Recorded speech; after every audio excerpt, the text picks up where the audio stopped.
आणि अभंगाच्या पहिल्यांदा सांगतो, आयुष्यात कधी चिंता करायची नाही. आणि चिंता का करायची नाही तर काही नाहीच तर करायची कशाची. येताना काही आणलं नाही, जाताना काही न्यायचं नाही, मधलं आपलं नाही. माऊली ज्ञानोबाची ओवी ऐका. म्या बोलविल्या वेद बोले, म्या चालविल्या सूर्य चाले, पर्वता बैसका न सांडावी आणि समुद्र रेखा न वलंडावी. समुद्रानं मर्यादा सोडू नये, पर्वतानं जागा सोडू नये आणि माणसाला चिंता करू नये. त्याला माऊली ज्ञानोबाचा 12व्या अध्यायातला पुरावा आहे. काय माझी या भक्ता, काय माझी या भक्ता, संसाराची चिंता आणि काय समर्थाची कांता कोरांना मागे. राजाच्या मुलीनं भीक मागूच नाही, राजाच्या मुलीनं भीक मागूच नाही, तसं माझं काय होईल याची चिंता लोकांनी करूच नाही. अभंगाला सुरुवात मी बोलायचं, तुम्ही बोलायचं, दोघांनी मिळून करायचं कीर्तन. अभंगाला सुरुवात ज्ञान ज्ञानोबा. ज्ञान म्हणजे एम ए बीमे नाही, M A M Phil PhD DHM शंकॉम LLB DEd BEd junior KG senior KG higher KG lower KG MBA DEd BEd art commerce science FY SY MTech BTech सीटेक MPSC UPSC NET SET pharmacy CET ICT CET ही पदवी आहे, ज्ञान नाही. जरा घोटाळा ध्यानात ठेवा. M A M Phil PhD ही पदवी आहे, शिकलेल्या माणसाला अक्कल असते असं गणित नाही. बऱ्याच लोकांनी असा अर्थ लावलाय की सुशिक्षित माणसाला बुद्धी असते. चूक. का रे बा म्हणे तो उभ्याने जेवतो, उभ्याने जेवतो म्हणजे तो सुशिक्षित नाही, त्याला मुळव्याध आग होती म्हणून उभ्याने जेवतो. काही लोक म्हणले तो 5 वाजता कुत्र्या संघ हिंडतो, त्याला जोडीदार नाही म्हणून हिंडतो, त्याचं एवढं टेन्शन नाही. काही लोक म्हणले ते नवरा बायको एकमेकाचा हात धरून हिंडत, प्रेम म्हणून नाही, विश्वास नाही.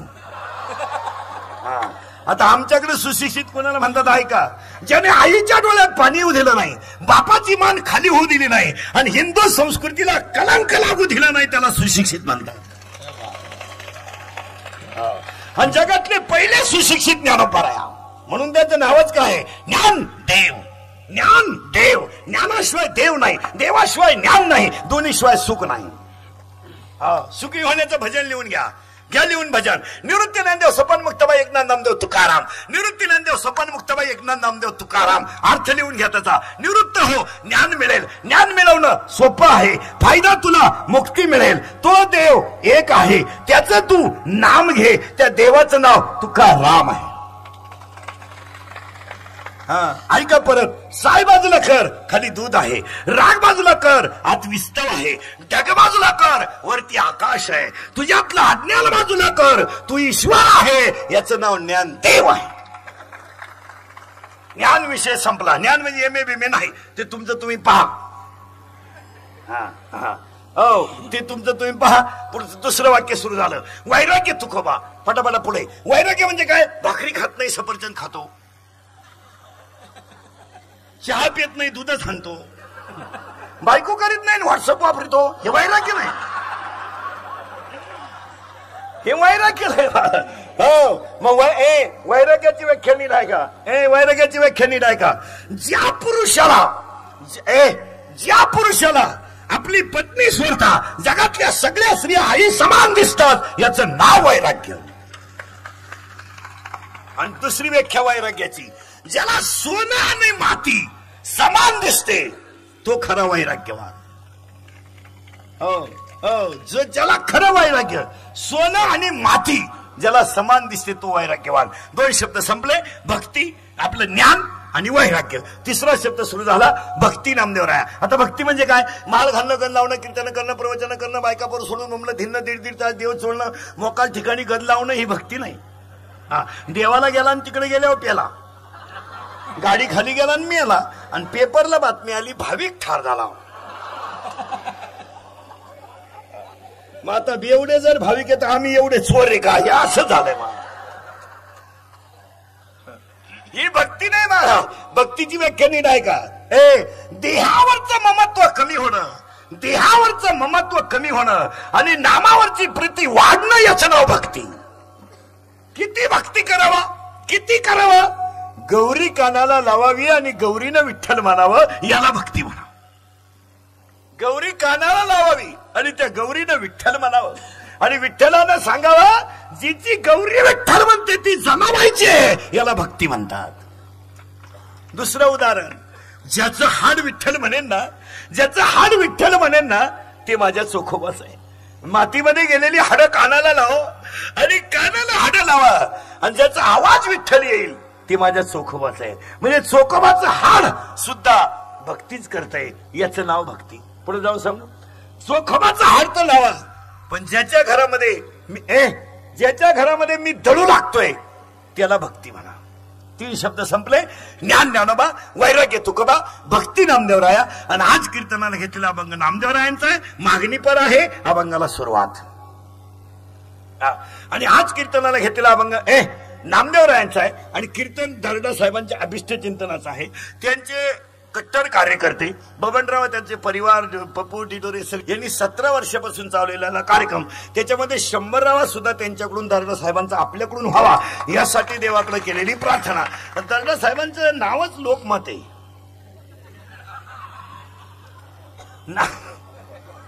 नावच लोकमत आहे. थोडं फार चालायचं. हे बस, चंद्राला सुद्धा ग्रहण आहे,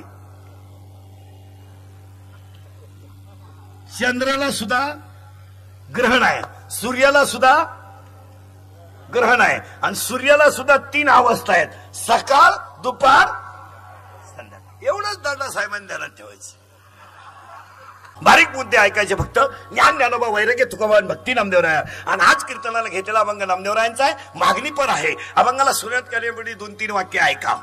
फुलातला सुगंध दिसत नाही, फुलातला सुगंध दिसत नाही, लाकडातला अग्नी दिसत नाही.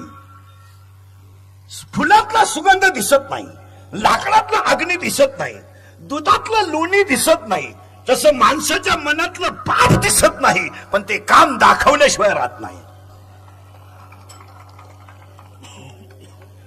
असं टच मध्ये राहायचं. पुढचं वाक्य, प्रत्येक वाक्य तीच ऐका. आता ऐका नीट. लोखंड जोपर्यंत अग्नीच्या सहवासात जात नाही, लोखंड जोपर्यंत अग्नीच्या सहवासात जात नाही तोपर्यंत त्याच्यावर घन कधी बसू शकत नाही. लोखंडावर घन बसेल, पण त्यानं अग्नीची गाठ घेतली तर तुमचं माझं वाटोळं होईल. पण नालायकांमध्ये बसलो तरच सज्जनात कधी वाटोळं होणार नाही. नाही. पुढचं वाक्य ऐका. दूध पवित्रच आहे, दूध पवित्रच आहे, पण दुधात जर मिठाचा खडा पडला तर त्या दुधाचं दही होतं. दुधाचं दही होईल, पण मिठाचा खडा पडला तर. लोखंड घन खाईल, पण अग्नीत गेलं तर. माणसं बर्बाद होतील, पण मूर्खाच्या संगतीत राहिलं तर. आणि आज 90% लोक मूर्खाच्या संगतीत आहे, म्हणून दुःख आहे. आज कीर्तन संपल्यावर गेटच्या बाहेर जाताना आपले मित्र तपासायचे आणि त्याला सांगायचं, ही तुझी माझी शेवटची भेट, परत आपली गाठ घ्यायची नाही. तुम्हाला माणुसकी गेली उडत, परत गाठ नाही घ्यायची आपली. तर म्हणला तुला प्रेम, मी गांडू आहे, परत आपली गाठ घेऊ नको. एक वाक्य सांगतो तेवढं मरेपर्यंत ध्यानात ठेवा. जन्माला आलेला एकही माणूस वाईट नाही, जन्माला आलेला एकही माणूस वाईट नाही, पण संगतीनं वाईट झाल्याशिवाय राहत नाही. आणि जन्माला आलेल्या एकाही माणसाला मी वाईट वागावं असं वाटतच नाही, पण त्याचे संत, त्याचे दोस्त त्याला त्या मार्गाला नेल्याशिवाय राहत नाही. तर कुणाला वाटलं मी खून करावं, कुणाला वाटलं मी चोरी करावी, कुणाला वाटलं मी माझ्या आईला बिन भाकरीचं झोपावं, कुणाला वाटलं मी माझ्या बापाला हाणावं, आणि कुणाला वाटलं मी सासरवाडीचं कल्याण करावं, कुणालाच वाटलं नाही. एक वाक्य सांगतो तेवढं नीट ऐका. पिंजरा चित्रपटातला गुरुजी अजिबात वाईट नव्हता. परत पिंजरा बघा सगळे जण. आणि परत वाक्य ऐका. पिंजरा चित्रपटातला गुरुजी देवच होता.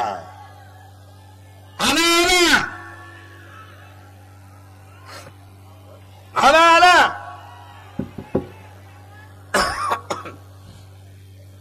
बघ रे पटकन. येईल आवाज येत नाही का? येईल 1 मिनिटात येईल. याचं तोंड कोणीकडे बघ बरं, त्याचं तोंड त्यांच्या कर. वाक्य परत ऐका, थोडं मागे चला. वाक्य परत ऐका. पिंजरा चित्रपटातला गुरुजी अजिबात वाईट नव्हता. तो देवाच होता. फक्त एक झालं महाराज, त्याला स्वतःची इंद्रिय ताब्यात ठेवता आली नाही, म्हणून कुत्र्यासारखा मेला. पुढे जाऊन सांगा. एकच पेला नाटकातला सुधाकर अजिबात वाईट नव्हता, तो संगतीनं वाईट झाला. पुढचं वाक्य आहे का? पुढचं वाक्य आहे का? वाल्या कोळी अजिबात वाईट नव्हता, डाकूच्या संगतीनं वाईट झाला. आणि रावण अजिबात वाईट नव्हता, पण अहंकारानं काय झालं ऐका, लंकेत लंका जळाली आणि द्वारका बुडाली. लंका जळाली आणि द्वारका बुडाली. नाही तर अजिबात रावण वाईट नव्हता. तुम्ही मी अजिबात वाईट नाही महाराज. आपलं मनातलं पाप संगतीमुळे बदललं आणि मन ताब्यात ठेवणं हीच खरी देवाची सेवा. अभंगाला सुरुवात. आपल्याला आयुष्यात परत वाक्य आहे का? ए शिट्ट्या मारते बघ रे. मांजरीच्या पिलाला सगळ्यात मोठा धोका, मांजरीच्या पिलाला सगळ्यात मोठा धोका बोक्यापासून आहे. आणि बोका त्याचा बाप आहे. परत वाक्य ध्यानात ठेवा. मांजरीच्या पिलाला सगळ्यात मोठा धोका बोक्यापासून आहे आणि बोका त्याचा बाप आहे. सापाच्या पिलाला सगळ्यात मोठा धोका त्याच्या आईपासून आहे. सापाची आई पिलं खाते, मांजरीचा म्हणजे बोक्याचा बाप पिलं खातो. आणि तुम्हाला आणि मला सगळ्यात मोठा धोका आयुष्यात 3 माणसांपासून आहे. 1 मित्र, 2 भाऊबंद आणि 3 पाहुणे रावळे. या 3 माणसापासून सगळ्यात मोठा धोका. आपल्याला प्यायला शिकवलं मित्रानं, आपल्याला गोवा खायला शिकवलं मित्रानं, आपल्याला जुगार खेळायला शिकवलं मित्रानं, आपल्या घराचं वाटोळं केलं भाऊबंदानं, आणि आपण हलकट आहे याचा प्रचार केला पाहुण्या रावळ्यांनी. आणि परत वाक्य आहे का, या 3 माणसांपासून नेहमी लांब राहायचं. 1 मित्र, मित्र महाराज देव होता देव, पण देवाने जगात 2च शिष्य केले महाराज. 1 अर्जुन आणि 1 उद्धव. त्यांना ठेवा मालकरी मंडळी. 1 अर्जुन आणि 1 उद्धव. बस बाकीच्यांना नुसतं ज्ञान दिलं, पण खरे शिष्य किती केले? फक्त 2. 1 अर्जुन आणि 1 उद्धव. आणि काय केलं त्याला माहित होतं, बाकीचे फुटणारे डोक्याला ताण करायचं नाही. हो, तुमच्या सगळ्यांचं म्हणणं आहे तुमच्या सगळ्यांचं म्हणणं आहे बिभीषण रामाला शरण गेला. सुख. बिभीषण हुशार होता महाराज, पोथ्या वाचणारे नीट आहे का? बिभीषण इतका चेतला होता, त्याने बसल्या बसल्या विचार केला आपल्याला सगळ्यात जास्त त्रास रावणाचा आहे. मग रामाची रावणाची लागली तर लंका फुकाट मिळेल म्हणून तो रामाला जाऊन मिळाला. इतका हुशार होता माणूस तो. फुटल्याशिवाय माणसं उजरत नाही महाराज. इतका हुशार बिभीषण होता. आणि बिभीषणाला फक्त हनुमानच ओळखीत होता, दुसरं कोणी ओळखीत नव्हतं. बिभीषण जेव्हा नगरीत गेला आणि रामासमोर उभा राहिला तर रामचंद्रांनी गुलाल केला महाराज, गंध केला आणि बिभीषणाला लावून दिला आणि सांगितलं लंका तुला दिली. तो म्हणला येतं माझ्या मनात होतं. हनुमान म्हणला आलतात त्याच्यासाठी मनात होतं म्हणजे काय. तुम्हाला मोठ्याचं उदाहरण सांगतो नीट आहे का. म्हणजे बिभीषण फुटला नाही महाराज, यात्रा बिभीषण होता. लोकांनी 2-4 माणसांचा अभ्यास उरफाटा केला. ऐका बिभीषण म्हणजे फक्त 3च माणसं धोकादायक आहे की नाही, मित्र, भाऊबंद, पाहुणे रावळे. ऐका उदाहरण नीट, मोठ्याचं उदाहरण ऐका. 4,30,000 माणसं रावणाच्या घरात होती. 4,30,000. मग रावणाला कुपनावर साखर किती मिळत असेल, आणि आधार कार्ड काढायला मशीन किती लावावं लागले असतील. कारण रावणाच्या घरात रावणाच्या घरात माणसं होती 4,30,000. हिशोब काढा बर का, हिशोब काढा. 80,000 बायका आणि 1,00,000 पोरं, 1,80,000, 1,25,000 नातू, 3,05,000 आणि 1,25,000 पंतू, 4,30,000. घरातली माणसं होती, घरातली. आणि द्या उत्तर आता. आणि आता नीट ऐका. रावणाला मध्ये विक्षेप होतो. तुम्ही एका जागेवर थांबा. ऐकणाऱ्यांची लिंक तुटते. विचारे 6 वाजल्यापासून बसले. 4,30,000 माणसं रावणाच्या घरात होती. आणि आता बारीक उत्तर ऐका, तुमच्या फिटच बसल पहा. रावणाच्या मुलाचं नाव होतं इंद्रजित. आणि इंद्रजित म्हणजे त्याने 14 वेळा इंद्राला धरून आणलं होतं. आणि इंद्रजित जर मरत नाही तर रावण कधी हटत नाही. मरेपर्यंत ध्यानात ठेवा. आणि इंद्रजित कसा मारायचा हे इंद्रजित कसा मारायचा हे त्याच्या चुलत्यालाच माहित होतं. फक्त मरेपर्यंत ध्यानात ठेवा, इंद्रजित कसा मारायचा हे त्याच्या चुलत्यालाच माहित होतं. आणि तो होता बिभीषण. सक्का चुलता सक्का. आणि मग बिभीषणानं, नीट ऐका, बिभीषणानं रामाची लक्ष्मणाची गाठ घेतली. आणि रामाला लक्ष्मणाला बिभीषणानं सांगितलं तुमच्याच्याने कधी रावण मरणार नाही. का नाही मरणार? त्यांनी सांगितलं इंद्रजित जर मरत नाही तर रावण मरत नाही, कारण इंद्रजिताच्या जीवावरच रावण आहे. मग इंद्रजित कसा मारायचा तर त्यांना आयडिया सांगितली. ऐका, इंद्रजिताला जर मारायचं असेल तर त्याला 14 वर्ष अन्न न खालेला आणि पत्नी असून विषय सुख न घेतलेला माणूस पाहिजे. आणि तो फक्त तुमच्यातच. राम आणि लक्ष्मण. आणि तुम्हाला एकच काम आहे म्हणले, इंद्रजिताचा हात असा आहे महाराज, त्याच्या हातामध्ये जर बाण आला आणि त्यानं जर धनुष्याला बाण लावला महाराज, समोरचा मेला म्हणून समजा. चुलत्यानं पुतण्याला मारायची मीटिंग घेतली. चुलत्यानं सख्या आणि पुतण्या मारायचा.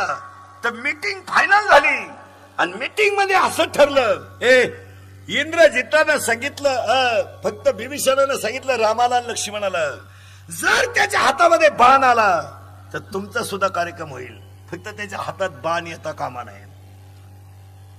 इंद्रजितानं पाठीमागं हात घातला महाराज आणि इंद्रजितानं भात्यातून बाण काढायला पाठीमागं हात केला.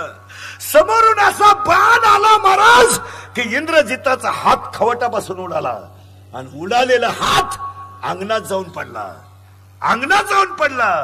तर त्याच्या घरामध्ये बायको होती, घरातच पडला. त्याच्या घरातली बायको होती सुलोचना आणि ती रावणाची सून होती. आणि पुढे जाऊन सांगतो, रावणाची सून पतिव्रता होती. तिनं तुटलेला हात पाहिला आणि रावणाची सून म्हणतात, ज्यानं इंद्र धरून आणला होता त्याचा हात उडवण्याची डिरिंग केली कोणी असेल, तिच्याच घरची होती. हात हल्ला मारा आणि हात हल्ला आणि पत्नी उभी राहिली. हल्ल्याला हात काय म्हणतोय हे तिला कळलं, हिला पतिव्रता म्हणतात. नवऱ्याला काय लागतं हे तिला कळलं, तिला पतिव्रता म्हणतात. अख्खा नवरा पुढे उभा आहे तरी बाई म्हणते चहा ठेवू का? मग का राखेल भाजी दे का त्याला? काय समजत नाही. तू आंघोळ करून आला आहे तू म्हणते चहा ठेवू का? मग का उतार देते का त्याला सकाळी? जेवून नवरा उठला ती म्हणते पाणी प्यायचंय का? मग जेवल्यावर काय भेटत? महाराज अख्खा नवरा उभा आहे, अख्खा नवरा, तरी बायको म्हणते काय करायचंय? नवऱ्याचा हात तुटला, हात निडाय का? आणि तुटलेला हात हल्ला महाराज, तर तिला त्या हाताला कागद आणि पेन दिला. कागद आणि पेन त्या तुटलेल्या हातानं त्या कागदावर लिहिलं, तुझ्या माहेरच्यानी माझा घात केला. शब्द परत नीट ऐका. इंद्रजिताचा घात करणारे त्याच्या बायकोच्या माहेरचे होते आणि इंद्रजिताला मारायची मीटिंग घेणारा त्याचा सक्का चुलता होता. तिनं तुटलेला हात घेतला आणि रावणा पुढे आली. रावण भयानक माणूस होता महाराज. बऱ्याच लोकांनी रावणाचा उरफाटा अभ्यास केला पण तेवढा विद्वान माणूस नव्हता महाराज. रावण रडायला लागला आणि रावणाच्या डोळ्यातल्या पाण्याच्या दारा खाली आल्या, माझी तरणी सून आहे, माझी तरणी सून विधवा झाली. ज्या दिवशी इंद्रजित मेला त्या दिवशी मी मेलो, पण माझ्या सुनेला हे सांगेल कोण? रावण रडत होता आणि रावणाची सून पदराखाली हात घेऊन आली, तुटलेला हात, आणि तिनं रावणाला सांगितलं, मामजे ज्याने हात तोडला त्याचा बदला घ्यायला चालले. रावण म्हटलं, तू हे मला का विचारते मला? तिने सांगितलं, खरं सांगू, मोठ्याची आज्ञा घेणं हा धर्म आहे, याला पतिव्रता म्हणतात. आणि रावण म्हटला जा. रावण जा म्हटलं होती गेली, पण ती मधली जी पिलावळ होती रावणाच्या दरबारातली, ही मधली लोक हलकट असतात म्हणून चांगल्याला त्रास होतो. मधली जी असतात यांनी काय सांगितलं माहितीये का रावणाला? ऐका, ती मधली लोक म्हणली, का रे स्वतःला एवढा विद्वान समजतो पण तुला कळत कसं नाही? तो तुझी विधवा झालेली सून रामाकडे पाठवली. अरे रामाची बायको तुझ्या ताब्यात आहे. उद्या जर रामाची बुद्धी बदलली, ही मधली लोक नाही नालायक असते. वा वा वा. आणि उद्या जर रामाची बुद्धी बदलली आणि तो जर म्हणला माझी बायको आणून दे आणि तुझी सून घेऊन जाय, तर काय करशील? रावण काय म्हणला? मरेपर्यंत ध्यानात ठेवा, मरेपर्यंत. रावणाचं वाक्य आहे का? रावण म्हणतो, मूर्खा, ज्या राज्यात रामासारखा राजा आहे, ज्या राज्यात लक्ष्मणासारखा भाऊ आहे आणि ज्या राज्यात सीतेसारखी पतिव्रता आहे, त्या राज्यात स्त्रीवर अन्याय होणार नाही याची मला गॅरंटी आहे. आणि आता ऐका पुढचा शब्द. शत्रूला सुद्धा चांगलं म्हणणारा रावण. राम कोण आहे? त्याचा शत्रू आहे. शत्रूला सुद्धा चांगलं म्हणणारा रावण, पण त्याच्या भावाचा म्हणजे त्याचा मुलगा मारायला साठी मीटिंग घेणारा त्याचा सक्का भाऊ. अख्ख्या रात विचार करा, काय ठरवायचं ठरवा. पुढचं वाय एवढंच घेऊन जा कीर्तनातून आणि मरेपर्यंत पाठ करा. शत्रूला सुद्धा. महाराज मंदोदरीनं प्रश्न विचारला होता रावणाला, मला सवती किती? फक्त खोटं बोलायचं नाही. रावण म्हणला मी आज खोटं नाही बोलणार, आज एकादशी. रावण एकादश धरीत होता. रावण एकादश धरीत होता. त्याची लंका सोन्याची होती. आपल्याला चड्डी नाही, मागून चड्डी फाटेल तरी पुढच्याला म्हणतो फडून डगेम फडून फडून डगेम.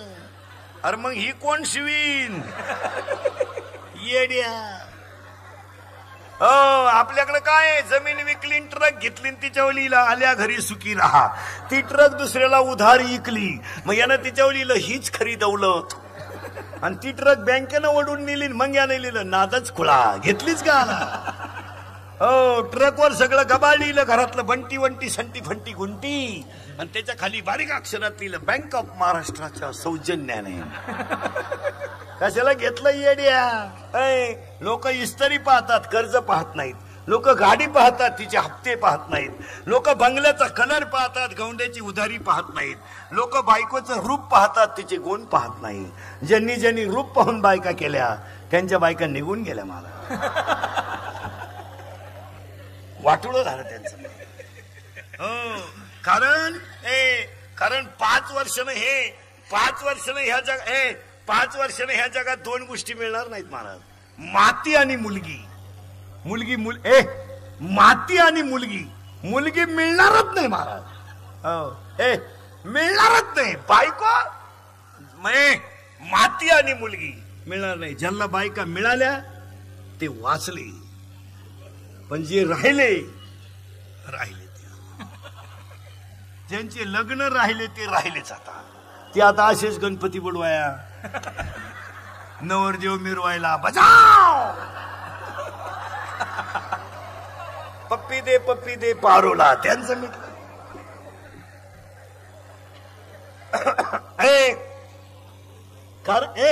कारण 2 वर्षापूर्वी लग्न झाल्यावर सत्यनारायण घालायची.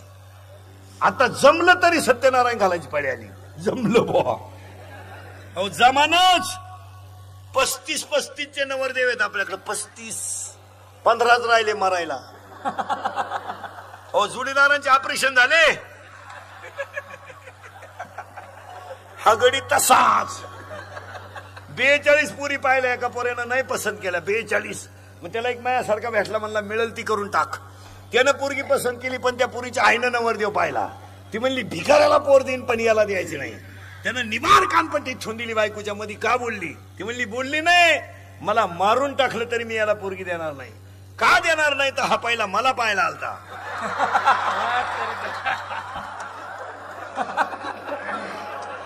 याला नाही द्यायचं. नाही. हो, ज्यांचे लग्न राहिले ते राहिलेच आता.